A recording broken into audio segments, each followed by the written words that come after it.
Um, we have received several advisories from them in the month of November into December, including a scientific advisory today.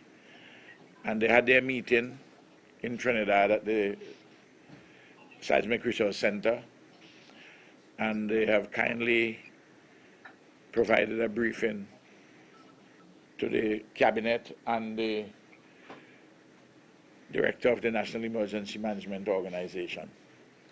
And now we have you here, and I'm going to invite Dr. Joseph and Professor Robertson to give you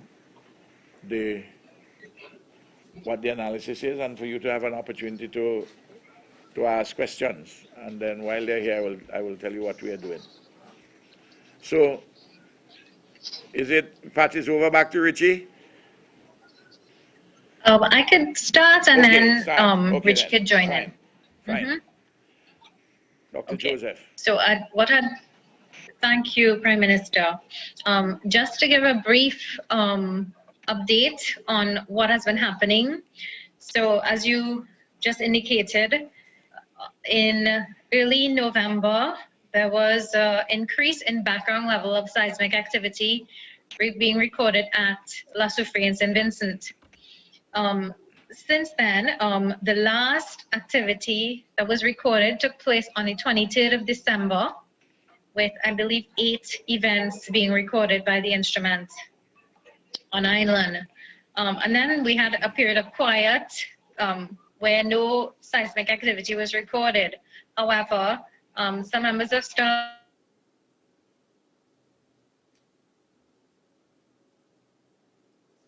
I think we lost Pat. Yeah, we have. All right, I'll just continue seamlessly. Yes. Right. So I think we lost the connection with Dr. Joseph. So as she was saying, so we've had since about November, we've had some what we would call elevated seismicity associated with Soufriere, and the peak of it perhaps up until then was 11 events on the 16th of November that we had. But events are usually very small. The largest one that we had was a magnitude 3.3, which happened on the 16th of December. But generally, events were, 1 or 2s, sometimes per day, sometimes none at all. But it was certainly sufficient for us to be a bit concerned, and we have been liaising with NEMO ever since, providing advisories as necessary as it goes along. But the thing that piqued us sort of is something that happened on the weekend. On the weekend, we got through. Pat, I just picked up. I see you go back in.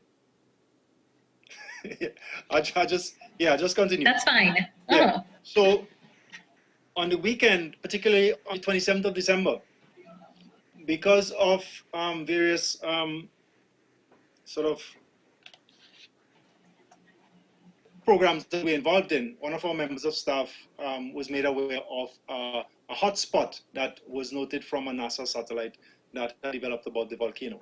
So it indicated that certainly many satellites, it might have, at around 1:20 local time on the 7th of December, the imagery suggested there was a hotspot. Now these NASA images are designed to pick up forest fires. They are a mechanism for monitoring for large forest fires throughout the world. And where the image was basically smack in the crater of the volcano. So there was a possibility that, given that we were having seismicity before, we have this hotspot. It wasn't clear what was happening. We were a bit more concerned.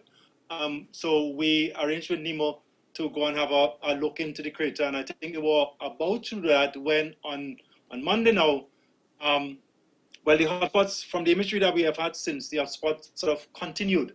So NEMO, the Soufriere Monitoring Unit, arranged to go up today, because one of the things that we saw was it could have been something else. It could have been the fume roads getting hotter. Clearly, it suggested that there was a heat source at the summit that was not letting up for the last couple of days. What happened today when they went up is that they verified that there is an emission, what we call diffusive emission of magma quietly extruding out of the volcano. Sort of, if you think of what the volcano is, and just quickly I'll share an image so that you could see what I'm talking about. This is an image of the volcano. Hopefully, I hope that most of you have gone up there by now. Yeah, if you haven't, you really should walk up the volcano at least once. But anyhow, that's the dome, and there's an area in the dome which has already been steaming since '79, where we call fumaroles, where you have mainly water vapor, but mixed in with sulfur. That's why you smell a lot of sulfur. Sulfur and volcanic gas come out of it, and it has that white patch. And then there's a lake on the right-hand side. I just want to point out these two, the fumarole and the lake. Now, what the guys, when they went up to, they discovered is that just north of where you have the fumarolic activity, where you see my mouse is circling, just north of it, in just sort of in, I would say, the northwestern, sort of western, more or less western, northwestern side of the volcano, just around that ridge there, where there was a pre-existing lake. I think the lake, a temporary lake, it had gone for some time. It comes and goes all the time. There was an explosion of a black mass of rock from that area. And from what we've seen of it, it's steaming, and that's where the steaming that people have been reported is coming from. From what we see in our conclusion, there is currently what we call an effusive eruption ongoing at Soufriere, where essentially magma is coming slowly out of the earth and building a dome. Essentially, the mass of rock that you have in that came up in '79, something else like that, what we now call in a satellite dome, is actually building and growing next to it. So that's the current state of affairs. We are currently working with NEMO to augment the monitoring system, because at present, what would happen once you have an eruption onset? We will want to have a team, we would want to have more instruments in, so that we could give direct advice to NEMO as it goes along. So what's happening now is similar to what happened in 71, 72. But in 71, 72, we had a lake. Now we don't have a lake, but you have the same kind of mass growing on the side. As it is now, the mass is confined in the crater because of the configuration of the crater. A lot of the hazard as it presently stands are in the crater itself and on the immediate rim of the crater. So the hazard would be from the rock itself that is simply coming out, and the rock is going to be hot. So you don't want to be close to it when it's growing. It's going to be, it's basically, if you think of it like a big truck dumping a set of stone, and it's just dumping the stone, but the stone is coming from below. The stone is coming from the row and the mass is growing. That's what's happening now. And as it comes out, it's bringing with it the gases that comes out, and the steam that you see in there is the gases that come out. A lot of it is sulfur rich. Most of it, when it mixes in the atmosphere, is not going to cause much harm. It's probably, if you're on the crater rim, it's going to be really difficult to breathe, because some of the sulfur, some of the constituents of that gas is probably sulfur dioxide, hydrogen sulfide, which is smelly, it smells bad, but also it dries out your respiratory Airways. system, makes it difficult, your airways. So you kind of get dried up when you smell it. So the point is that on the crater rim, not a good place to be. In the crater, not a good place to be. But as far as this mass stays in the crater, it's really a continuing threat currently to the flanks, people on the flanks of the volcano. One of the things that we want to do is monitor the rate at which it's increasing in size, because as it expands and it increases in size, one of the potential hazards is that it can spill over into surrounding valleys. And the closest lip that it will spill over to is in the area of Larakai, and that has the lowest lip of the volcano. And then the other threat is the other possibility of something else happening. But as it is, that's what's happening.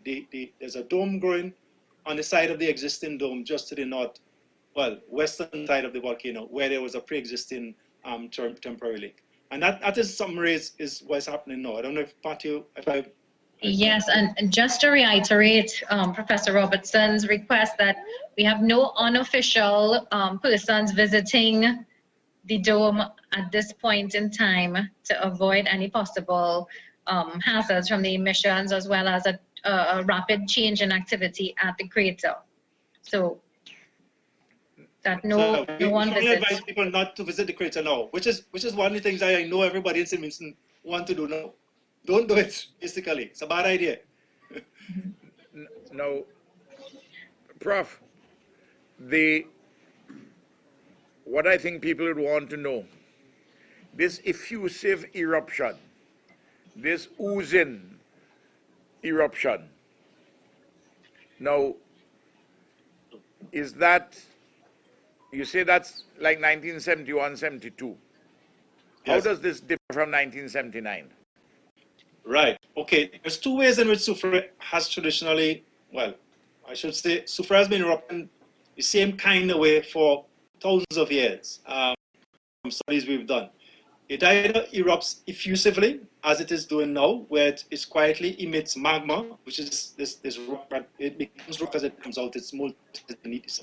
As it comes out, it dries out the gas and it builds a mountain, like what you had there in 79. That's The inside of other the way, crater the more itself. dangerous way.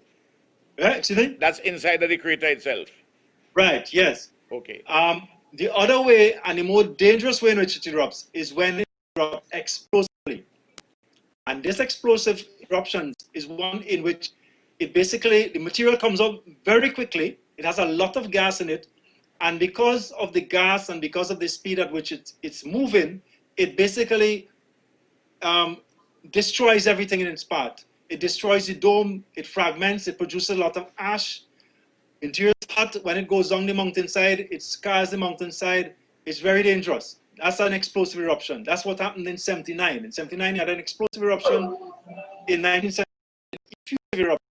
Currently in an effusive eruption. Now, the thing that why you have to monitor it closely, because while in 71, you had an effusive eruption, a long quiet, and then you had an explosive eruption, it's possible for the two of them to happen much closer together. So that's one of the things that we have to look at. If it's going to move from effusive to explosive, which makes it a bit more dangerous. Now, what the people of St. Vincent and Grenadines would like to know, can you reasonably predict if you're going to remain effusive or are they going to become explosive? No, not currently. We will need a lot more data. And what people need to understand is that once an eruption starts at Soufriere or anywhere else, one of the things that the scientific group will do is try to collect more information. We look at it even more closely. So we put more instruments on, we use all kinds of techniques, because what we're trying to look at is to see how it moves from where it is now to the next stage. So your question relates to that. We wouldn't necessarily know what is going to go explosive, but one of the things we're looking for, as we look in the coming weeks and months, depending on how it goes, is to see if it's indicating that it's going to that, to give you enough warning that you could then take the action you need to. And we're hoping that within the time that you have before it goes to explosive, we will give you enough warning that you could take the action that you need to, which is essentially getting people out of harm's way, which is the main thing that you have to do. Can it remain just effusive and just ooze for a while like that? Yes, it can, and that's the best case scenario. It oozes out, eventually it stops, and it goes to sleep for the next. Of course, it's going to wake up at some point in time again, right? But still, we won't have to deal with it immediately. But yes, it can do that, and that's the best scenario. That it's a very limited effusive eruption, and it stops there. Okay, members of the press, you have questions? Yes. Come and ask from close by. Good afternoon. You Good made afternoon. mention of a dome that is growing to the side. What does that signal?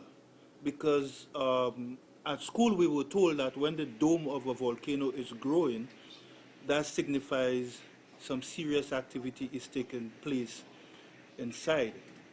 That growing Right. dome, what does it signify? Right. Well, I think I needed to understand what is happening now is a serious thing. The volcano is erupting. That is itself very serious. What has happened? What you mentioned is that one of the things that scientists look at when they speak about dome growing is that sometimes on volcanoes, you have a dome goes, right? You have a pre-existing dome and then that dome expands. And why scientists worry about that? Because it means that material is coming down below and it's trying to get out and it's making the dome grow. What has happened here is that you had a dome, and what has happened is that magma has come up on the side and come through and it's coming out quietly. Nothing is so far it's coming out quietly. It's not it's not being constrained in any way as far as we see. As far as it can come out, that magma, that is new material coming out. It's not that the dome is growing, you know. A dome is being built. A new dome is being, new land is being created at the top of the mountain. It's not that one pre-existing dome is there off to the side, and the next to it is a new mountain being built in the crater.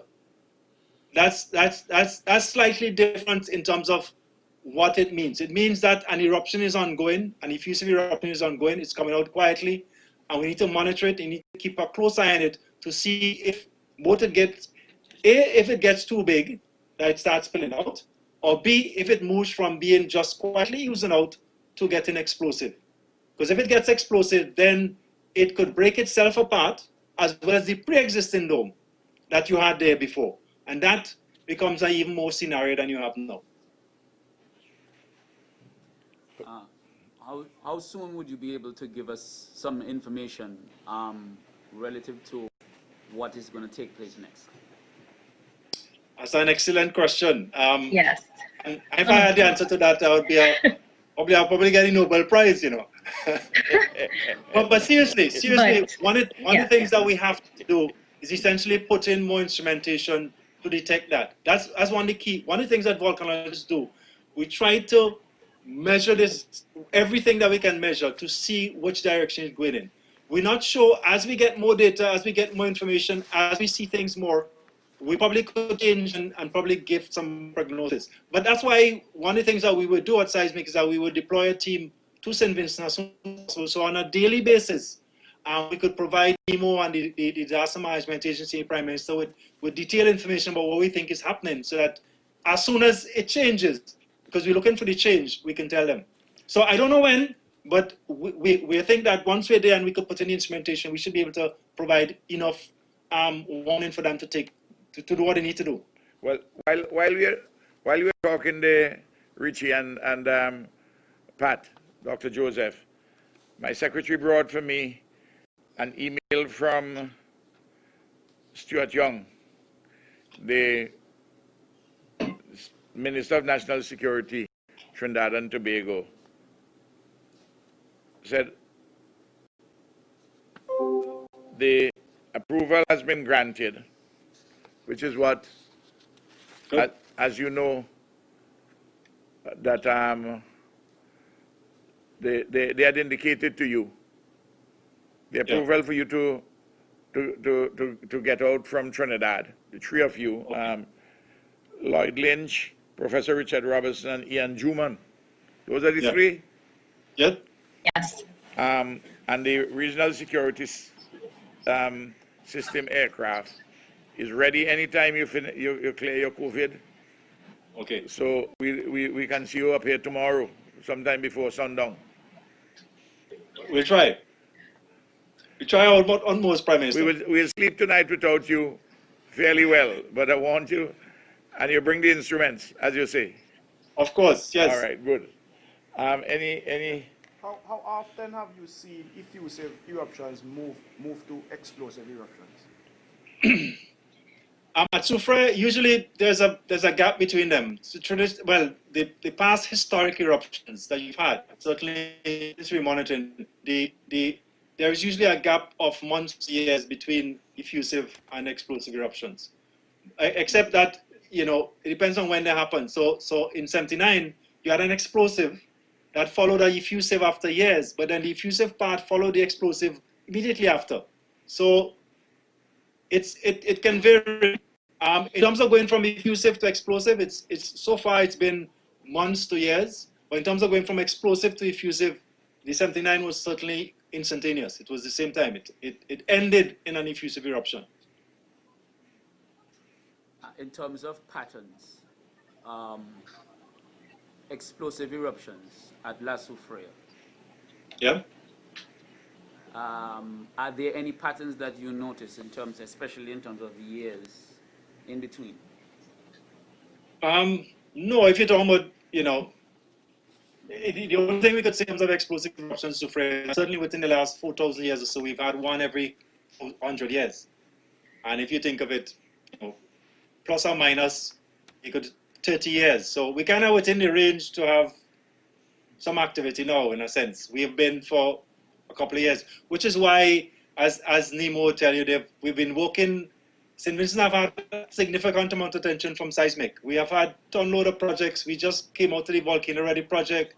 We have a lot of attention in St. Vincent because I think St. Vincent currently have tremendous capacity to deal with a volcanic emergency, much more than they had certainly in '79. So I don't know if I talk a lot of turn, Michelle. I see you in the background there, but certainly I think they're much more prepared than they were before, in my experience.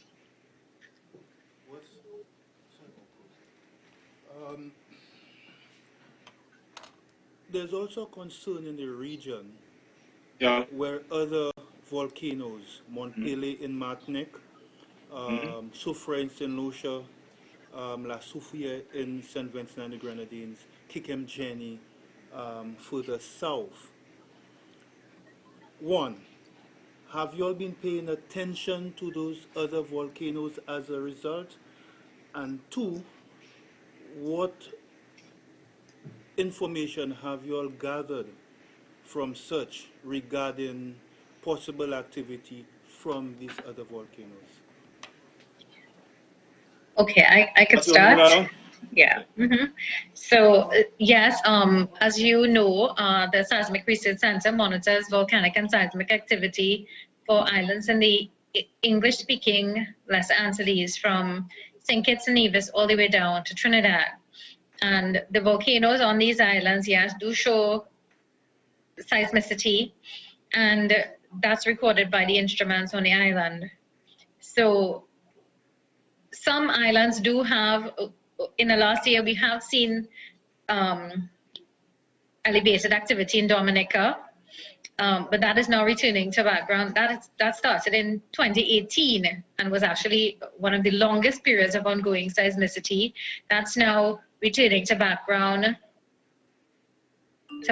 levels, and occasionally we do get periodic volcano earthquakes associated with St. Lucia. And other than that, the other islands are experiencing background levels, except of course the French islands are monitored by the French, as you indicated, Montpellier. So in terms of the activity being related to one another, that's not the processes that influence the activity, meaning, plate tectonics, etc. What gives rise to volcanoes, that is what links them. But in terms of the volcanoes themselves being interconnected, if that was where your question was kind of linking to in terms of shared seismicity amongst them, then no. And yes, we are closely monitoring all of the islands that we're responsible for. I hope that answers your question. You were saying that we should not visit the volcano, but as we all know, there are a lot of people on the mountains. Should the mountains be evacuated? Well, I think the people in the mountains probably see what's going on already, and I think they're very sensible, and they would avoid. If you live on the mountain, you have tremendous respect for the volcano, so you would avoid certain places, right? So I think that's all I can say about that. Yeah. I certainly think the sulfur smells will be a deterrent, because the closer they go, the stronger the smell would be, and those who are affected by respiratory, illnesses, they would be more affected by the stronger smells the closer that they get to the crater. So that would definitely put off anyone trying to go up there. No. I mean, I'd say this. You think? Sorry, PM, you saying something? No. You go ahead, Richie. Yeah, no, I'll say this about volcanoes. I mean, no matter what people think, and Soufriere is one of them. Whatever you like, the volcano, when it does what it does, you take action, otherwise it's too late for you. So those who go on the mountain and want to look in and get overcome by gases, they just would, I hope they're sensible enough not to put themselves in harm's way. So I suspect that anybody that's sensible, when they go on and try to see what they want to see, they would quickly realize that it's a bad idea and turn back. At the very least. So that's all I would say. Because when volcanoes do their thing, the best thing to do is just come out of the way. No, you said a few things, and I think the media here, the press here, would like to know you come on the ground. I mean, you're monitoring all the time. You'll bring your instruments. You'll provide on an ongoing basis information to the civilian authorities. Yeah. In respect of the, if you're moving from effusive, the oozing eruption, to one now which is explosive, the Big Bang. We'll have enough time. You'll be able to advise us so that we'll have enough time to do any evacuation if we have to. Yes, what we're working arduously to provide. Yes. Okay. Any particular time frame usually? 24, 36, 48 hours? Well, we are aware that the system in St. Vincent is predicated upon us giving you at least 48 hours. If you have more than that, that's better. Okay. All right. Any further Can questions? that happen overnight? What? The Going moving from effusive to explosive. Can it happen overnight? is that, you heard that, Richie? Yes. You know, we try to understand natural systems as best as we can. We try to keep a close eye on. Of course, it can happen faster, but we are trying to make sure that we could keep such a close eye on it that we would know 48 hours before that something is going to happen. Of course, once you have people educated, On the ground. you know what to do, you can move fast. There are certain specific risks related to an explosive eruption that NEMO is aware of in terms of logistics of moving people from A to B, things like that. But really, we're trying hard to make sure you have whatever the time you need to move people out of harm's way. We want to make sure that you have that time to do it. Whether it is 48 hours, 24 hours, whatever time that is, we want to be in a position to give you that. And we'll try as hard as we can to do that. One last question. How come you said that there was activity in November? How come we're now hearing about it? Well, the level of activity that you had then, I mean, it is a decision locally, but it didn't require the public to know that, because the kind of activity that I see you had in November, Soufriere goes through that from time to time. And you really only want to alert people when something is happening. Yeah, sorry, Pat? Sorry, Richie, just to give a little example, the maximum number of earthquakes on any day that were recorded by the network was 8 events. So that is within such a very, very low level of seismicity that it wasn't within an unusual, an extremely unusual range. It was unusual enough for us to advise NEMO.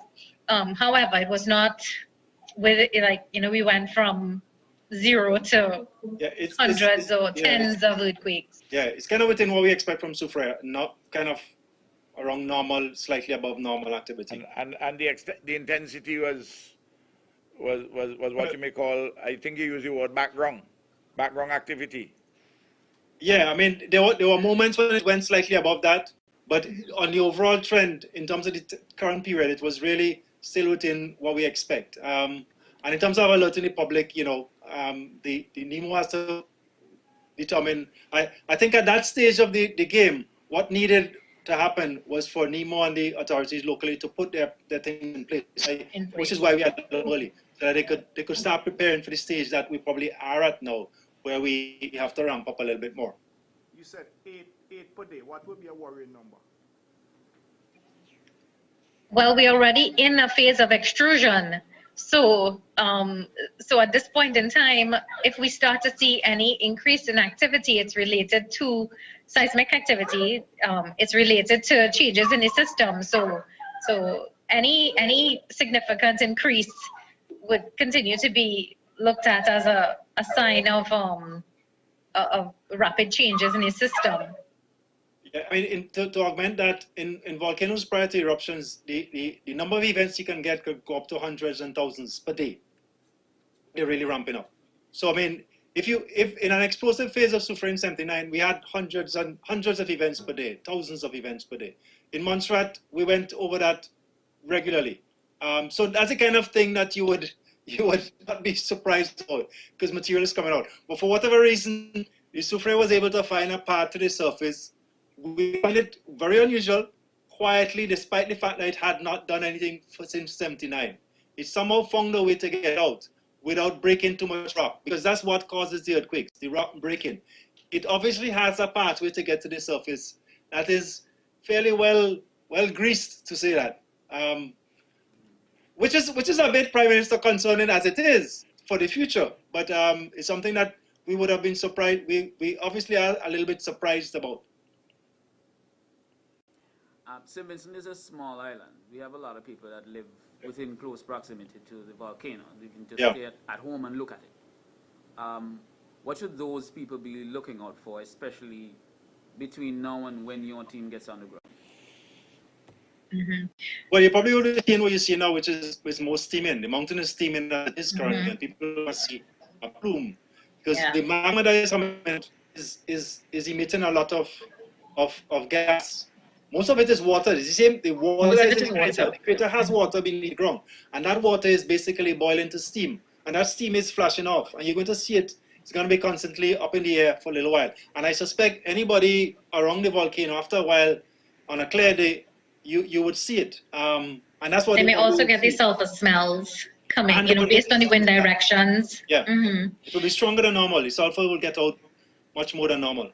Yeah. And certainly, with the ongoing seismicity, some of the events may at points in time be felt, depending on how close you are to the volcano. Yeah, you may get an occasional felt event, especially sensitive people. You had said, Richie, that the small lake which was there, that is drying up. Yeah. What's happening to the water? Well, essentially what's happening is that you have now at the volcano, because magma is coming out, the magma is very hot. And people, when I say hot, I'm not talking about hot, boiling water hot, okay? I'm talking about several hundred degrees Celsius, which is why we say it's dangerous for people to go and try to touch and pick up on that kind of thing. So that heat is drying up the water. It's basically boiling the water. Is cooking all that water inside, and the water is flushing off as steam. So that water that was in the crater and in the lake is eventually, would expect, as it continues to grow, as it remains there, that the lake, we would not be surprised if the lake eventually dries up completely. But that steam that is coming out that people can see, that's the water that is in the crater. And there's a lot of water in the crater. Although people don't see it, it's actually under the ground. It's buried. The lake is just the top of the amount of water. The water, most of the material is full of water underground, but at the top where the lake is just where there's a depression in the surface, and you could see the top of the water. So the lake is just the top of the, we'll call it, water table. So there's a lot of water to boil off still. Mm-hmm. Any further questions? Just follow up on what he just said about signs, what people should look out for.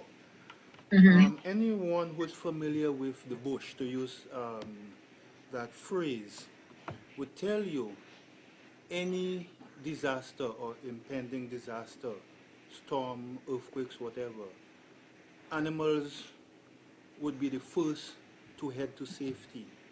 And farmers, I'm sure, would probably be keeping an eye on their cattle and other animals around, because if this volcano, and maybe you all could clarify that for me, increases in activity, would find a lot of cattle, sheep, goats heading southwards out of the danger area, even before the humans themselves would realize something dangerous is happening.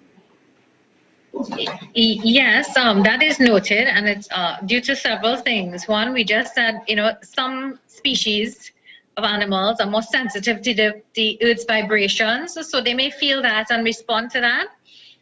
Some, of course, are more sensitive to hearing, so they may hear, certain frequencies that are not audible by humans. And then the other is the smell. Remember the emissions that are coming off, the sulfur smoke and the steam that's coming off from the volcano. The aerial animals, birds, etc., would be more sensitive to that, so they would respond to the direction in which the plume or the gas is being emitted. So these are possible responses from animals in and around La Soufriere. I don't know if Richie may have anything to add. I mean, what you said is correct. Given the kind of eruption that we have in currently, I suspect though that given that our sensitive instruments, although we were slightly depleted in instrumentation because of COVID and not being able to maintain things, given that the sensitive instruments weren't detecting too much ground shaking, I'm not quite sure whether the animals might have, because we should have been picking up a lot more ground shaking, and we didn't, because essentially somehow the nature of the magma itself and the nature of the plumbing system that is allowing the magma to come out is such that it's come out fairly quietly, which is a study in itself. It's something we have to look at. It probably has to do with the nature of the kind of material that's coming out, which is why one of the things that we would like to have is a sample of the rock. I wouldn't suggest anybody go and do that. We'll deal with that ourselves. That's a risk that we have to pay. We do this kind of job. We need a sample of the rock. The man who asked you the Nobel Prize question, he might want to go there without you, Yeah, maybe he could so he can share the Nobel Prize with you. Anything else? Okay. Just one more question. Yes. Is there a predictable amount of time that we could say we're out of the danger zone? Or is there something that we can look for in the future that we can say, you know what, we're good at least for now? I think we're early days still. We're very early in the process. Early We days. just start. So I think you have to ask us that question a couple of weeks down the line. Yeah, I think you have to prepare for a little bit of a rocky road in the next couple of months, unfortunately. Prime Minister, I think St. Vincent dodged COVID, but I'm not sure he dodged the volcano, unfortunately. Well, I will tell you this. Richie, we are a resilient people. Well, I know that. And the leadership of the country, I'm not a lamentations man. Morning by morning, new mercies we see. All that we need, thy hand hath provided. Great is thy faithfulness. And we have a patience and a calm. Okay, good. And we, in a short while from now, after this, I will talk a little while with the press. We have a National Emergency Management Council meeting, which I chair. There are some things which we have to prepare for, like, for instance, we have to do a complete inventory of all the vehicles, to move people if you want, to see what, to alert hotels and guest houses and other places, just in case the worst were to happen, to move from effusive to explosive. And we take this in our stride with a patience and a calm. We just do it. We live with nature. We live with nature. But it has been a year which has tested us all. And we are going to be able to cope. But I want to see you all here tomorrow before sundown. Right, so we should probably leave and start working on that now. Yeah. Yes. Yeah. We take a COVID test right away. Let CAFA give you priority. Tell us the RSS plane is in Barbados. I've spoken to Captain Sherland. They're ready to move out to pick you up anytime. We're ready to receive you. Thank you, Prime Minister. No problem at all. We have all systems go. Mm-hmm. All right? Right. God bless. Okay. Thanks. Yes, thank you. Fine. Bye. Okay.